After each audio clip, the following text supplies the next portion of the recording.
नमस्कार, मैं राकेश परमार और आप देख रहे हैं महत्वपूर्ण मुद्दा। मित्रों, महत्वपूर्ण मुद्दे में आज सबसे महत्वपूर्ण विषय यह है कि विज्ञापन के नाम पर सफेद झूठ, जहर और अनैतिक कार्य करते हमारे सेलिब्रिटी, नेता और भारत महान के आम जनता। आपको सर्वोच्च न्यायालय के एक निर्णय पर रामदेव यादव को माफी मांगने के लिए सर्वोच्च न्यायालय के दहलीज तक जाना पड़ा। आप सबने टीवी में देखा होगा। मैंने अपना एक कार्यक्रम भी उस पर रखा था कि अगर रामदेव दोषी हैं तो बाकी क्यों नहीं। आज मेरा बात कुछ अलग है। आज चर्चा है कि जिस देश का हीरो पान पराग और गुटखा बेच रहा हो, जिससे यह साबित हुआ है कि इससे कैंसर होता है, उस गुटखे पर लिखा होता है कि गुटखा चबाने से कैंसर होता है।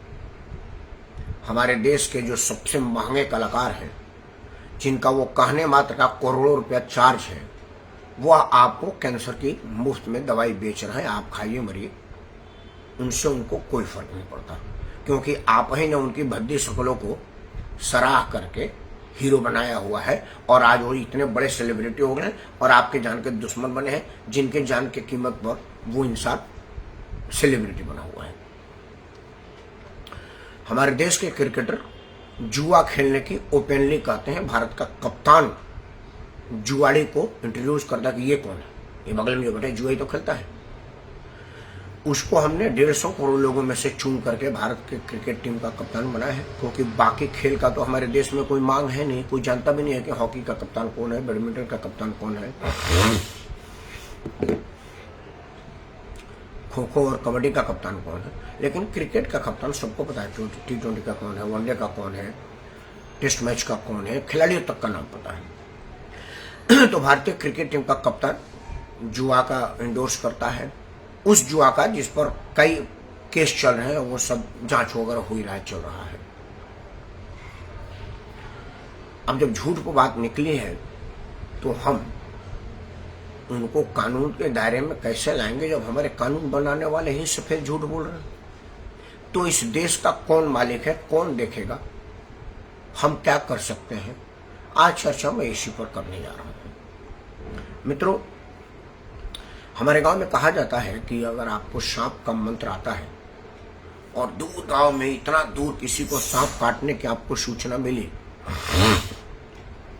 जहां आप ना तो गाड़ी से जा सकते हैं ना पैदल जा सकते हैं, बीच में समुद्र पड़ रहा है, आपको तैरने नहीं आता और समुद्र में ना नौका है ना जहाज है, तो बताया गया है कि आप उतने दूर तक पानी में जाए जहां आप खुद ना डूब में मरे। मतलब गले तक, नाक तक पानी में पहुंचे और यहीं से मंत्र पढ़िए, वो मंत्र उसको लगेगा और उसका प्राण बच सकता है। लेकिन अगर आप मंत्र नहीं पढ़ेंगे तो यह आप पर पाप लगेगा। मैं वहीं समुद्र के नाक तक डुबकी लगाने की स्थिति पर आकर के अपनी बात रख रहा हूं और मुझे लग रहा है कि मेरा मंत्र लगेगा। बेशक 2 लोग इस वीडियो को देखें, 4 लोग इसको शेयर करें या ना करें, लेकिन कम से कम जब मैं ये वीडियो बना करके सोऊंगा तो मुझे नींद की दवा लेने की जरूरत नहीं पड़ेगी, क्योंकि मैंने अपना नागरिक धर्म निभा करके सोने जाऊंगा। मैं वो धर्म का पालन करूंगा। इस धरती पर मैंने जन्म लिया है। किसी भी बुराई को इंडोर्स ना करना और बुराई को उजागर करना हर नागरिक का धर्म है। मैं यही कर रहा हूँ। मैं आपको बता रहा हूँ कि वो जो सेलिब्रिटी करोड़ों रुपये लेकर के आपको जहर खाने की प्रोत्साहन करते हैं, वो नश्वर है, उनका विरोध होना चाहिए। जो क्रिकेटर हमको जुआ खेलने का बात बता रहा है, उस पर केस होना चाहिए, कम से कम इनका बहिष्कार तो हो। लेकिन अभी मुद्दा है कि भाई, अगर देश के संसद में बैठने वाला ही सफेद झूठ बोल रहा है तो फिर किससे गुहार लगाने जाए? क्योंकि कोई कानून बनेगा तभी तो सेलिब्रिटी जेल जाएगा, कोई कानून बनेगा तभी तो क्रिकेटर जेल जाएगा। लेकिन कानून बनाने वाला तो खुद ही इतना अपराध कर चुका है कि उसको तो 500-600 बार जेल जाएगा, तब भी अपराध कम नहीं होगा। तो ये देश जाए तो जाए कहाँ? मित्रों, 5 चरण का चुनाव हो गया है, 6ठे चरण का प्रचार बंद हो गया, परसों मतदान है। तो जो लोग 6ठे चरण में और 7वें चरण में मतदान देंगे, कम से कम वो लोग ही इस बात को ध्यान में रख करके मतदान दें। कि हम किसको मतदान दें, उसको जो सार्वजनिक मंच पर झूठ बोल रहा है, उसको जो झूठ का सहारा ले रहा है और हमको बरगला रहा है, या उसको दें जो क्या कह रहा है क्या कर रहा है उसको खुद ही पता नहीं। यह कम से कम सोच के तो मतदान दें। विचार आज इस पर करिए, क्योंकि अगर देश का राजा ईमानदार हो तो प्रजा को बेईमानी करने से पहले कई सौ बार सोचना पड़ेगा। आपको उदाहरण दे रहा हूं, हमारे देश के कर्णधार कब क्या कहते हैं उनको खुद ही पता नहीं है। शुरू करता हूं देश के प्रधानमंत्री से। मित्रों, देश के प्रधानमंत्री ने नारा दिया था सबका विकास सबका विश्वास। अब सबका विकास और सबका विश्वास जीतने के चक्कर में उन्होंने अपने उन लोगों को भी नाराज कर दिया था जो लोग इनको अपना नेता मानते थे। लेकिन चूंकि प्रधानमंत्री ने कहा था कि एक हाथ में कंप्यूटर और एक हाथ में कुरान होना चाहिए, हम देंगे, और उन्होंने दिया भी। वही प्रधानमंत्री आज कह रहा है कि जो मुसलमानों को आरक्षण दे रहा है आपका आरक्षण छीन करके। मतलब एक तरफ तो आप मुसलमानों में ये आशा जगा रहे हैं कि हमारा प्रधानमंत्री सब हर जन सुखाए हर जन हिताय की बात करता है, मतलब उसके लिए हिंदू मुस्लिम सिख ईसाई नहीं है। और जब 5 चरण के मतदान हो जाते हैं तो 2 चरण के मतदान के पहले कहता है कि मुसलमानों को आरक्षण छीन करके दिया जा रहा है। इसको हम क्या माने? वो वाला बात सत्य है या आज वाला सत्य है, या दोनों सत्य नहीं है, सिर्फ सवाबाजी है, चुनाव को प्रभावित करने और वोट हासिल करने के लिए बोला जा रहा है। तो फिर यह प्रधानमंत्री के सीट से बोला गया झूठ क्या इस देश को महंगा नहीं पड़ेगा? आते हैं नेता विपक्ष, क्योंकि प्रधानमंत्री पद विपक्ष का नेता का दर्जा प्राप्त है। राहुल गांधी क्या बोलते हैं उनको खुद ही पता नहीं होता। उनको तो हम बाल अपराधी मान करके छोड़ देते हैं कि उनको में जुवेनाइल जस्टिस में अब हीनियस क्राइम पर बड़ा छोटा सजा है। राहुल गांधी पर बोलना अपने आप को तौहीन कराना है, क्योंकि वो क्या बोलते हैं उनको खुद ही याद नहीं रहता। क्योंकि उनका बोलने का लहजा उस स्तर का नहीं है जिस स्तर के वो नेता उनकी पार्टी उनको बना रही है, या इत्तेफाक से उनको जो दर्जा प्राप्त है। वो देश के सबसे बड़े पुराने पार्टी के पूर्व राष्ट्रीय अध्यक्ष रहे, बड़ा ओहदा है।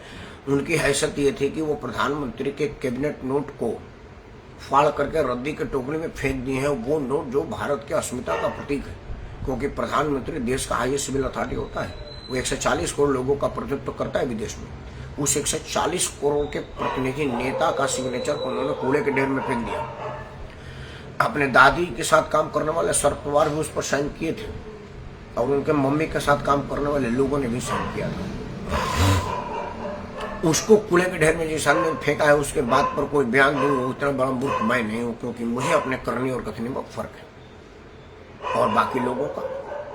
इस चुनाव में 2 ही बात आपको सुनने को मिल रहा होगा कि भाजपा आएगी तो संविधान खत्म कर देगी। अब इससे बड़ा सफेद झूठ दूसरा क्या है कि संविधान खत्म की बात वो करते हैं जिन्होंने कई बार संविधान का सत्यानाश कर चुके हैं और संविधान का तहस न कर। संविधान मूल प्रति क्या है और मूल में क्या लिखा था अब खोजने के बाद भी मुश्किलात आती है कि ये पहले वाला या बाद वाला है। मूल के आत्मा का चीरहरण कर देने वाला पार्टी कह रही है कि संविधान खतरे में डल जाएगा अगर मोदी आ जाएगा।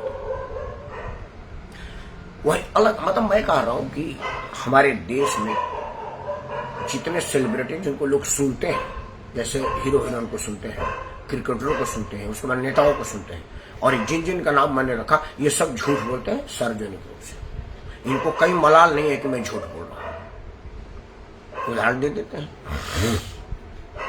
अरविंद केजरीवाल के घर शीश महल में कितना बड़ा घोटाला हुआ है वह सब लोग देख रहे हैं। अब केजरीवाल कहा कि घोटाला नहीं हुआ और भारतीय जनता पार्टी कह रही कि घोटाला हुआ है, मतलब कोई एक आदमी झूठ बोल रहा है।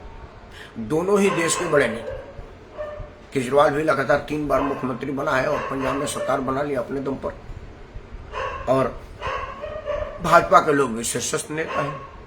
तो इस देश को कोई एक आदमी तो झूठा मिला है, क्योंकि ऐसा कैसे हो सकता है कि घोटाला हुआ भी और नहीं भी हुआ है। अब मैं आम जनता क्या कहूँ, किसको झूठ बोलूं, केजरीवाल को या भाजपा को? तो जब इस संविधान का शपथ लेने वाला आदमी झूठ बोल सकता है तो फिर आम जनता क्या होगा? आज चर्चा इसी पर कर रहे हैं। आप भी इस पर विचार करें कि इसको कैसे ठीक किया जाए। जैसा कि आपको पता है कि मैं हिट एंड रन नहीं करता, मैं बोल के नहीं चला जाता कि आप सोचते रहे, दिमाग से कराता रहे। जो मेरे समझ में आता है मैं आपके सामने रख रहा हूं। अगर लगता है कि ठीक है तो आप आशीर्वाद दीजिए, नहीं तो आप सुझाव दीजिए। मित्रों, यह सब तब ठीक होगा जो सेलिब्रिटी आपको जहर बेच रहा है, कैंसर का मुफ्त में सेवन करने का सलाह दे रहा है, उसके फिल्मों का बहिष्कार करिए। ओटीटी पर उसका फिल्म मत देखिए, देखिए वो धर्म से नीचे आएगा। एक बार करके तो देखिए, और नहीं तो मरिए, क्योंकि आप ही ने उसको सेलिब्रिटी बनाया है। नहीं तो कल कोई सिक्योरिटी में काम करता था, कोई रिक्शा चलाता था, कोई जमीन पर सोता था, कोई बॉम्बे के फुटपाथ पर रोता था, और 2-4 फिल्में चल गई, मर्सिडीज में चलने लगा और लोग उसके यहाँ विज्ञापन करने आने लगे। वो नवाजुद्दीन सिद्दीकी ओखला में हमारा कंपनी में सिक्योरिटी गार्ड था, वो भी अब हीरो बन गया है, गाड़ी में घूम रहा है और लोगों को कुछ कुछ बेचने की सलाह दे रहा है। सिक्योरिटी में नौकरी था, मरियल था आदमी, उससे बात करने का मन नहीं करता था। लेकिन चलो, भाग्य है, मेहनत है उसका, उसके मेहनत को मैं रश कर रहा हूँ, उसकी मेहनत की मैं तारीफ कर रहा हूँ, उसके भाग्य की मैं इंडोर्स कर रहा हूँ। लेकिन वो जहर बेचेगा, मैं उसको इंडोर्स नहीं करूंगा। वो जहर बेचेगा, उसको बहिष्कार कर दूंगा। वही हाल क्रिकेटरों की है। क्रिकेटर आप ही के दम पे हुए, आप पागलों की तरह से स्टेडियम में जाते हैं। आप एक बार बहिष्कार कर दिए भाई, भारत क्रिकेट टीम का कप्तान जुआ का इंडोर्स कर रहा है, मैं इसका मैच देखने नहीं जाऊंगा। एक बार स्टेडियम खाली कर दिए, देखिए बीसीसीआई कान पकड़ करके रोहित शर्मा को कहेंगे कि एकदम चुपचाप रहो, मुंह बंद कर, लाखों रुपए का नुकसान हो गया, कोई नहीं आया। और टीवी को भी बंद कर दीजिए, क्योंकि टीवी के विज्ञापन से भी उसका पैसा आ जाएगा। आप स्टेडियम में जाए न जाए उसके लिए आसान रहेगा। एक बार करके देखिए, कुछ पाने के लिए कुछ खोना तो पड़ेगा। एक दिन का आनंद खोइए ना भाई, देखिए इन लोगों की औकात जमीन पा जाएगी। लेकिन उनको पता है कि आप करेंगे नहीं, क्योंकि एक 2 कौड़े की हीरोइन ने कहा तो था कि हम बुलाने थोड़े जाते हैं, आप सिनेमा देखने आते हैं। क्यों आते हैं? हमने आदमी थोड़े भेजा का ये सिनेमा देखिए। वो डांट रही है आपको, फटकार रही है आपको, गालियां दे रही है, और आप उसका सिनेमा देखने के लिए पहले शो के लिए जान दे रहे हैं। घर से चोरी करके पैसा लेके जा रहे हैं, माँ बाप से झूठ बोल रहे हैं कि मैं फलाने जगह जा रहा हूँ, सिनेमा में जा रहा हूँ। तो उसको पता है कि आप ललायत है, लाट पक रहा है आपको उसको देखने का। रहा नेताओं की बात, तो आप एक बार चुनाव को बहिष्कार कर दीजिए। एक बार सार्वजनिक मंच पर पूछ दीजिए कि 1 मिनट होल्ड करिए, आप कह रहे हैं कि केजरीवाल चोर है और केजरीवाल कहे कि चोर नहीं है, यह कैसे साबित होगा? और अगर साबित होता है कि कोई झूठ बोल रहा है तो आप राजनीति से परमानेंट संन्यास और आजीवन जेल की बात मानते हैं? एक बार पूछवा लीजिए। और अरविंद केजरीवाल से बिल्कुल मत पूछाइएगा, क्योंकि उसका कहना करने में खोटी, उसको तो जबरदस्ती जेल में डालने की बात होगी और उसको परमानेंट राजनीति से बाहर करने की बात होगी, क्योंकि जेल में रहने के बाद भी मुख्यमंत्री का कुर्सी छोड़ नहीं रहे, तो उस आदमी पर क्या भरोसा किया जाए? यह विचार करिए, क्योंकि जब तक आप कोई कठोर कदम नहीं उठाएंगे तब तक आप इसी तरह से कुचले जाएंगे, आपके भावनाओं को बेचा जाएगा और आपका कोई भाव नहीं दिया जाएगा। सेलिब्रिटी जहर बेचेगा, क्रिकेटर जुआ दिखाएगा और नेता झूठ बोल के आप आपस में झगड़ा कराएगा, और हम सब पागल बनकर के उनका समर्थन करते रहेंगे। अगर आपको लगता है कि मेरी बात सही है तो अपना आशीर्वाद दीजिए, और अगर गलत है तो आप अपना सुझाव दीजिए, वो भी हम आपका आशीर्वाद के रूप में स्वीकार करेंगे। इन समस्याओं का समाधान जब तक नहीं होगा, मैं आपके सामने रोज एक महत्वपूर्ण मुद्दा लेकर के आता रहूँगा और आपका आशीर्वाद मांगता रहूँगा।